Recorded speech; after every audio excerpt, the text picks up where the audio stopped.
আপনার এইখানে যারা এই দলের নাম ভাঙে যারা চাঁদাবাজি করছে, যারা বিভিন্ন অপকর্ম করছে, দখলবাজি করছে, টেন্ডারবাজি করছে, বিভিন্ন মহল দখল করছে, সাধারণ মানুষকে হয়রানি করছে, তাদের তালিকা আপনার 24 তারিখের মধ্যে প্রেরণ করার জন্য বলেছে। করেছে যেভাবে এই পারুয়া ইউনিয়নের তারা থাকতে দেয় নাই।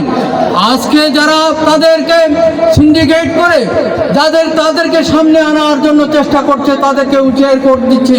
এবং আমার নেতা বলেছে এখানে আপনার কোনো ধরনের আওয়ামী লীগ অনুপ্রবেশকারী আমাদের মধ্যে অনুপ্রবেশ করে এখানে বিশৃঙ্খলা সৃষ্টি করতে পারবে না এবং তাদের বিরুদ্ধে আপনার দলের পক্ষ থেকে ব্যবস্থা নেওয়া হবে। এবং গত সপ্তাহে বাংলাদেশ জাতীয়তাবাদী দল উত্তর জেলা শাখার পক্ষ থেকে এখানে দায়িত্ব দেওয়া হয়েছে।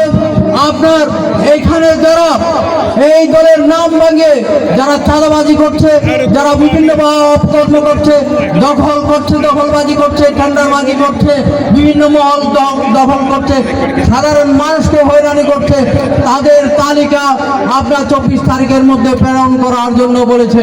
আমি আজকে এখানে পারুয়া ইউনিয়ন বিএনপির সভাপতি সাধারণ সম্পাদককে আমি অনুরোধ করছি, আপনারা আগামী 24 তারিখের মধ্যে পারুয়া ইউনিয়নে যারা দলের নাম ভাঙিয়ে যারা অপকর্ম করছে, দখলবাজি করছে, টেন্ডারবাজি করছে এবং যে নিষিদ্ধ ঘোষিত যে সমস্ত ছাত্রলীগ যারা এখনো এলাকায় আপনার বিভিন্ন ধরনের অপকর্ম করে যাচ্ছে, তাদের নাম তালিকা দিয়ে আপনারা আমাদের কাছে পৌঁছাবেন। আমরা সেটা উত্তর জেলা বিএনপির কাছে পৌঁছে দেব এবং তাদের বিরুদ্ধে ব্যবস্থা নেওয়ার জন্য আমরা জোর সুপারিশ করব এবং তারা এখানে থাকতে পারবে না। সুতরাং বাংলাদেশ জাতীয়তাবাদী দলের কর্মীরা দীর্ঘ 17 বছর এখানে নির্যাতিত হয়েছে। আজকেও যদি আমার দলের কর্মী কেউ যদি নির্যাতিত হয়, তাদের উপর নির্যাতন করে, তাদের জমি দখল করে, তাহলে সেটা কোনো অবস্থাতে মেনে নেওয়া যাবে না। যে সমস্ত আপনার যে হাইব্রিডরা আজকে এখানে অনুপ্রবেশ করেছে, তাদেরকে প্রতিহত করার আহ্বান জানিয়ে আমি সকলকে ধন্যবাদ জানিয়ে আজকে যারা আয়োজক, এই আয়োজকদেরকে আমি ধন্যবাদ জানিয়ে বাংলাদেশ জাতীয়তাবাদী দলের উপজেলার পক্ষ থেকে ধন্যবাদ জানিয়ে কৃতজ্ঞতা জানিয়ে আমি আমার বক্তব্য এখানে শেষ করছি। ধন্যবাদ সকলকে। খুদা হাফেজ।